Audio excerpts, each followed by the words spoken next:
Bonsoir à tout le monde. Nous allons écouter ensemble cette petite audio et puis après réfléchir ensemble. Écoutons ensemble. Assalamu alaikum, doyen Konare. Vous allez bien? Et la santé? Dieu merci. Que Dieu vous donne longue vie et la santé. Vraiment, tout ce que vous êtes en train de dénoncer, nous sommes solidaires avec vous. Nous sommes avec vous le matin et le soir. Et aussi, nous voyons tous ce que vous êtes en train de dire, c'est la vérité. Surtout le cas de notre cas en Guinée ici, ça nous préoccupe beaucoup.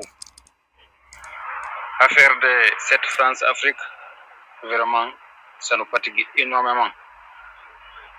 Aujourd'hui, c'est lui qui nous dirige en Guinée, qui s'appelle Doumbouya, Mamadi Doumbouya. Il est en train de faire tout.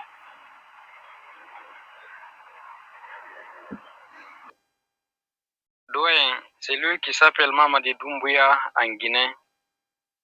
Il est en train de faire tout, sauf ce qui est bon. Il est en train de faire tout ce qui va plaire à la France. Et il y a un mois, depuis que l'ambassade de France en Guinée, il a parti chez nous, à Labé, au village. Vous le savez, Labé, c'est une région, et c'est quelques 300 km de la capitale à Conakry. Il vient de partir là-bas pour soi-disant pour visiter les salles et des localités du pays. Il a fait là-bas juste 3 jours. Il est revenu à Conakry. Après 2 semaines, j'ai appris la menace des terroristes à Labé. Lorsque l'ambassadeur a quitté chez nous à Labé, j'apprends que les terroristes, ils ont menacé à ce niveau. Et en même temps, je vois notre ministre de la Défense qui est en train de s'afficher avec le chef d'état-major français. Et tous les médias chez nous ici dénoncent cette affiche. Cette affiche qui a affiché notre ministre et le chef d'état-major français. En même temps, il y a les gens qui disent qu'ils veulent installer le base de l'OTAN à la baie. Aujourd'hui, tous les radios privées à Conakry parlent de ça. Mais ça n'a jamais été démenti par le gouvernement guinéen. Jusqu'à là où je vous parle. Cela veut dire, comme il n'y a pas eu la démenti au part du gouvernement, cela veut dire, c'est la vérité, il veut installer la base de l'OTAN à la baie. Et nous avons des problèmes sérieux chez nous ici, parce que tous les leaders de la société civile et ceux qui se disent panafricains, ce sont les corrompus. Il y a beaucoup de panafricains qui viennent ici en coulisses, ils ont dit, le Mamadi, ils ont avec lui. C'est comme Kémy Seba qui vient de venir ici, même pas longtemps. À tous les actes qu'il pose, il est avec lui. Qu'il sache que Mamadi Doumbouya, il est avec tous les panafricains du pays. Alors que ce n'est pas le cas. Il y a beaucoup de panafricains en Guinée qui dénoncent les actes. Il y a un soi-disant aussi leader panafricain qui s'appelle Messager de la Métro. Je ne sais pas si je prononce bien son nom. Et qui apporte son soutien au Mamadi Doumbouya. Tous les ambassadeurs du pays, et ils dénoncent la manière, la transition en train de passer en Guinée, sauf l'ambassadeur de la France. Et j'étais apprendre que la CEDEAO n'a pas sanctionné la Guinée parce que c'est la France qui empêche cette sanction. Je vous informe aussi, la sanction du Mali, ce n'est pas la CEDEAO qui a sanctionné le Mali, c'est la France qui a sanctionné le Mali.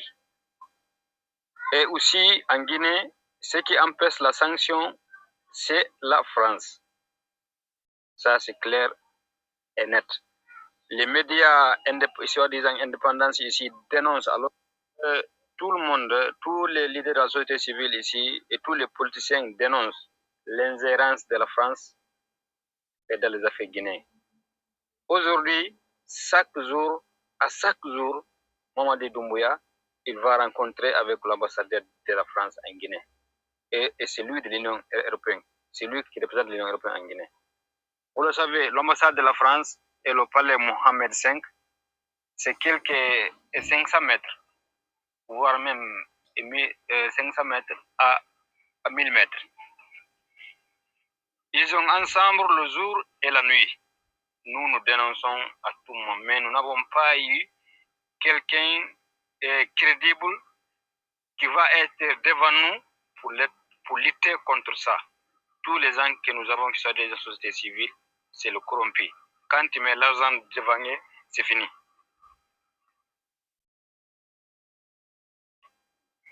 Et doyen, je vous assure aussi, vous êtes très bien écoutés en Guinée. Et même les radios privées parlent de vous. Si vous voulez, je peux citer cette radio que j'ai entendu parler de vous.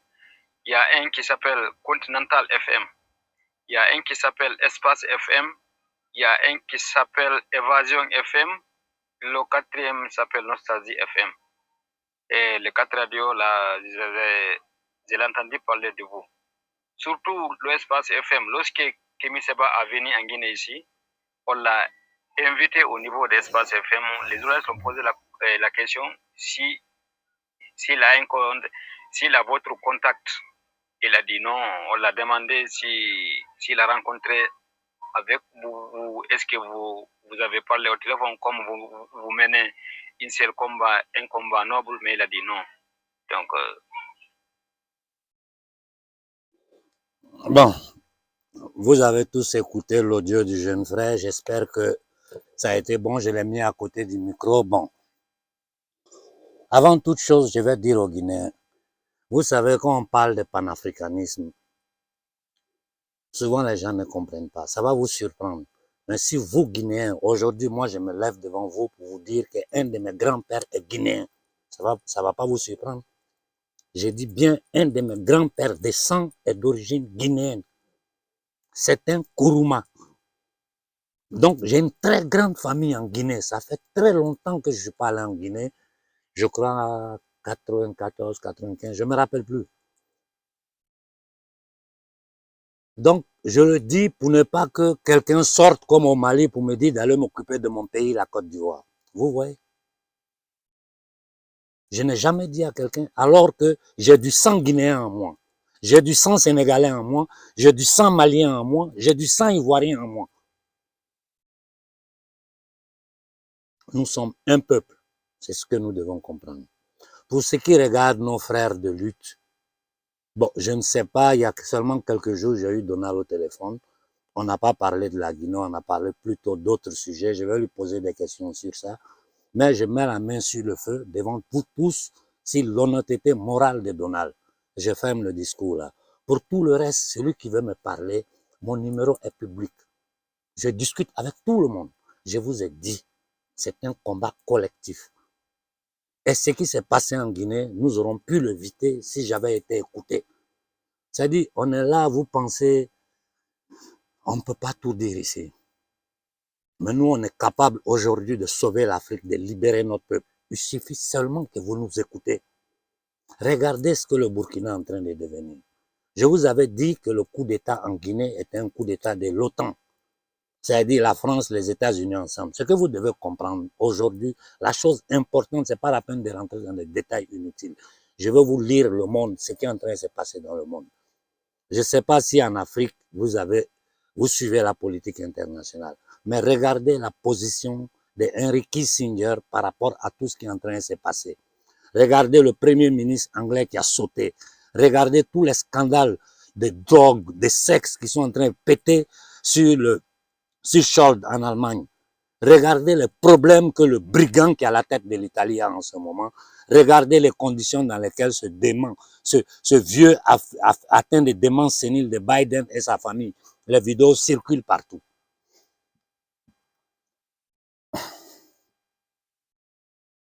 Ces gens-là ne partiront jamais Ils ne partiront jamais de chez nous si nous ne les chassons pas.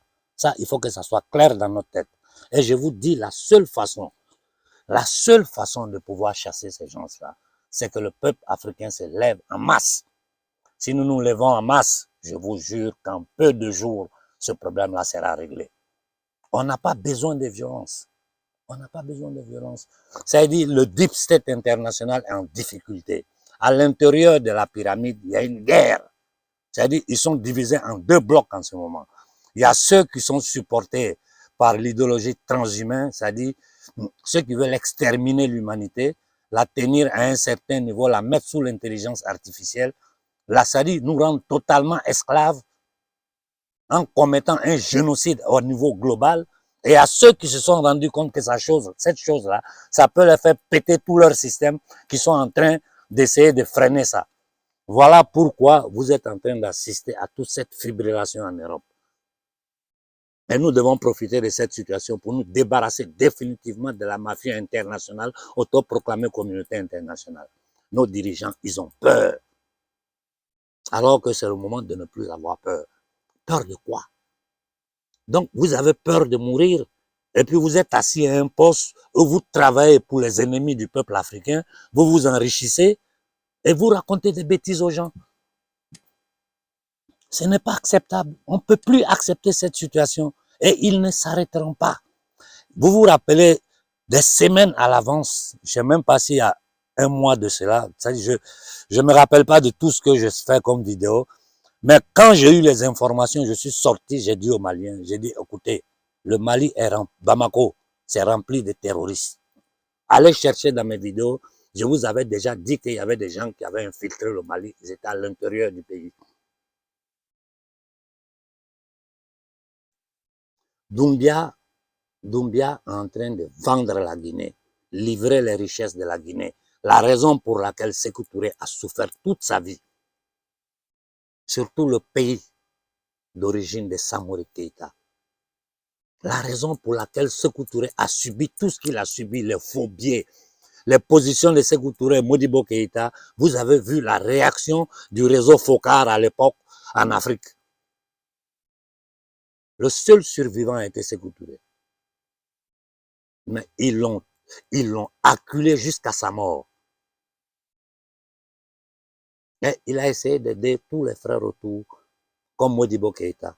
Tous ces vrais leaders africains, ces vrais leaders panafricains ont été vendus par les Houphouët-Boigny, les Senghor. Et regardez aujourd'hui l'euro qui est en train, l'euro a perdu près de 13% de sa valeur. Le CFA a arrimé à l'euro. Vous savez ce que ça signifie? Ici, en Occident, c'est interdit de parler du franc CFA. La France a interdit à ses alliés occidentaux de parler du franc CFA.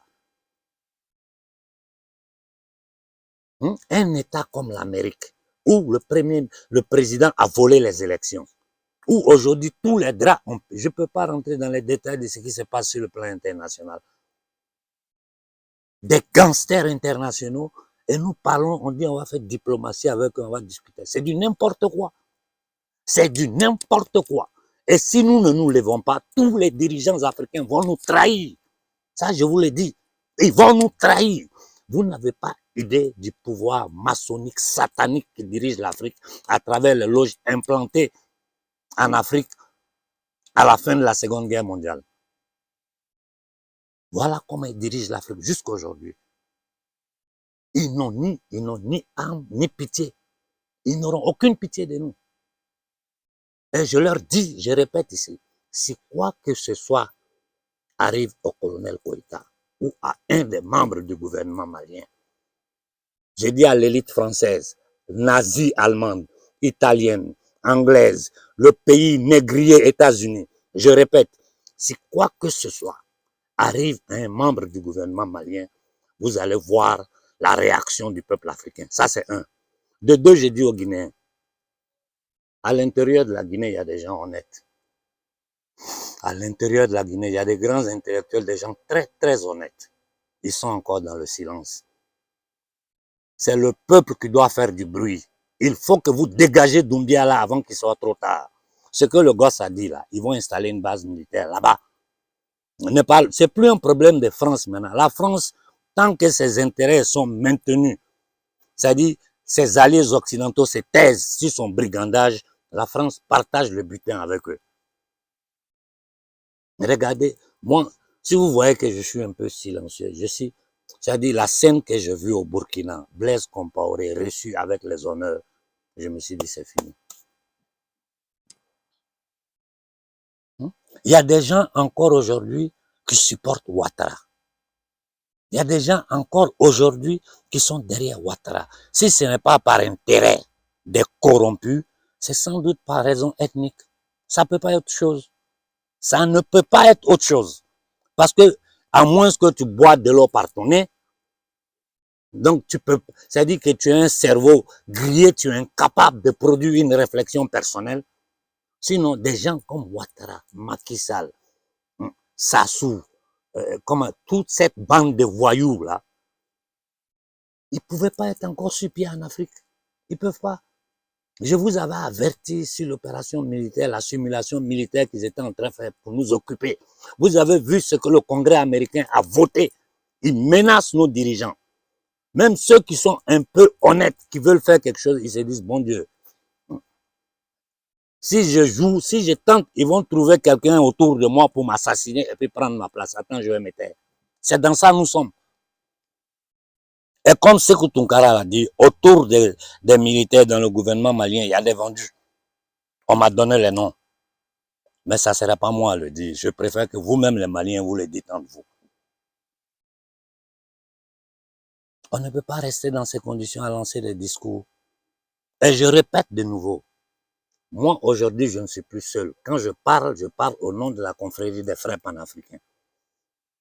Mais nous sommes ouverts au dialogue avec n'importe quel mouvement panafricain. Vous savez pourquoi? Parce que c'est la seule solution. C'est la seule solution. Si tous les mouvements panafricains se mettent ensemble demain matin, nous lançons un appel. Nous parlons en privé avec nous, entre nous. La confrérie est prête à discuter avec tous les mouvements panafricains. Mon numéro est public.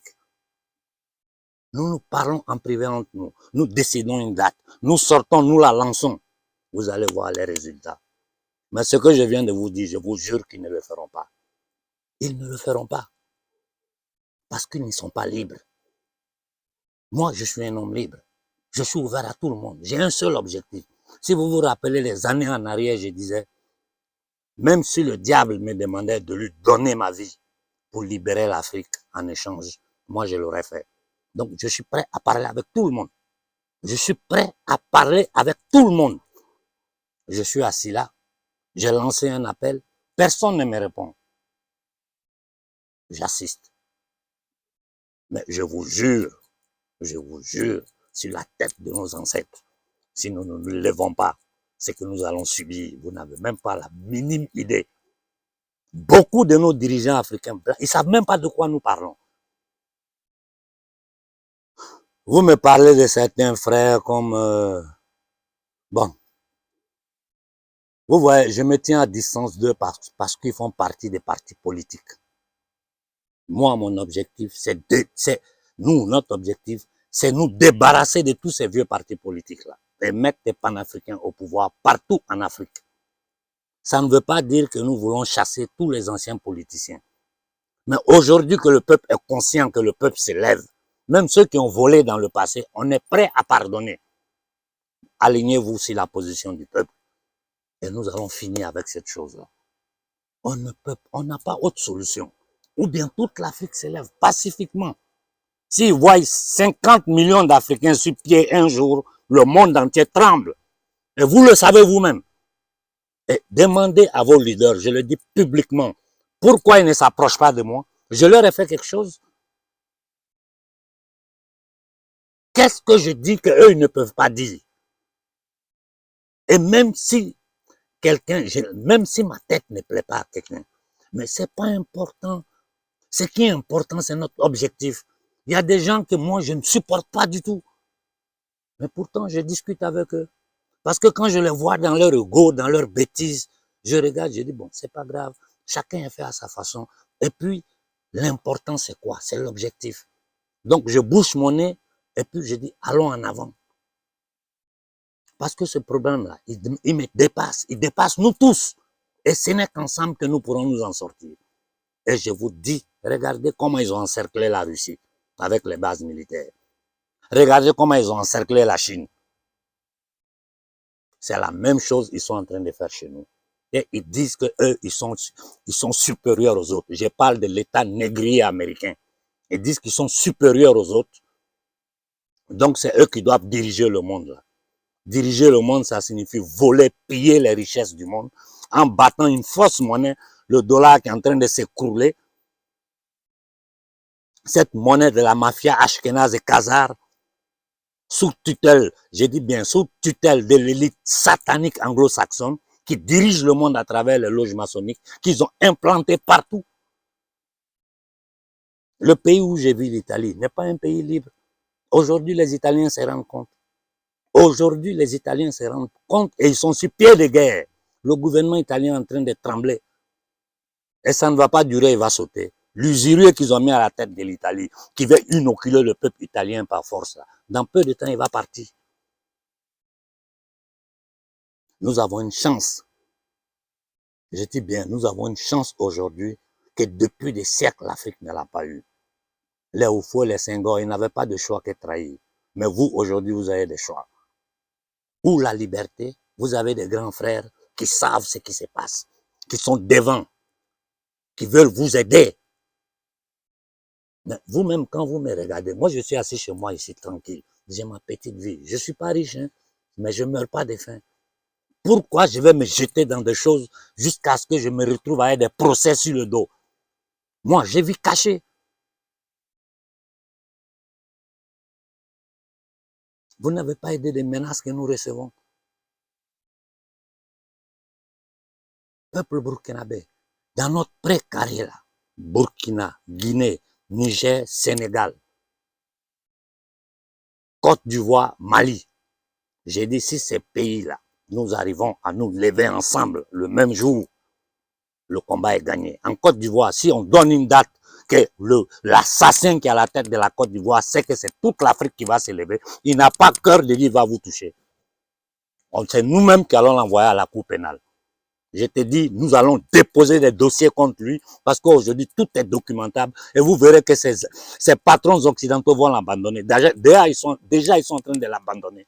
Je ne vais pas dire beaucoup de secrets. Ils sont déjà en train de l'abandonner. Parce qu'il est sale à leurs yeux. Il est irrécupérable. Eux, ils sont comme ça. Ils n'ont pas de pitié. Tu travailles pour eux quand le jour n'ont plus besoin de toi, ils te dégagent. On a une seule solution. C'est un soulèvement populaire. Bonne soirée à tout le monde.